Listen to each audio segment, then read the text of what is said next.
Hello everyone, সবাইকে লক্ষ্মী পূজার প্রীতি শুভেচ্ছা অভিনন্দন। তো সবার বাড়িতেই অল্প স্বল্প ছোট বড় সবভাবে লক্ষ্মী পুজো হয়। তো আমারও হয়েছে, কিন্তু সেটা ওরমভাবে না। তো যাই হোক, বিকালবেলা আমার ওই বান্ধবীর একটু ক্লোজ একজনের বাড়িতে নেমন্তন্ন খেতে চলে গেছিলাম। তো অলরেডি তখন রাত্রির 11টা বাজে। জানি না, ওরা বলছিল লক্ষ্মী পুজো রাতেই করতে হয়, রাতেই জাগতে হয়।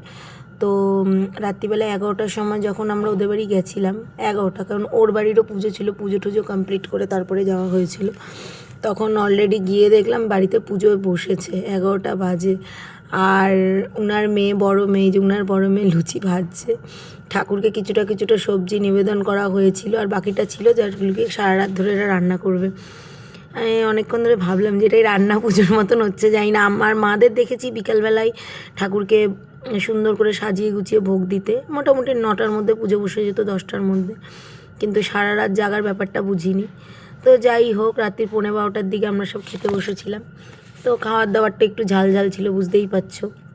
তো আমার মেয়ে লুচি আর বোঁদেই খেয়েছিল, বাদবাকি খাবার দাবারগুলি আমাদেরই খেতে হয়েছে, আবার বাড়িও নিয়ে এসেছি। তো এইভাবেই লক্ষ্মী পুজোটা কাটিয়ে দিলাম। টাটা। চলো, তোমরা কীভাবে কাটালে জানি।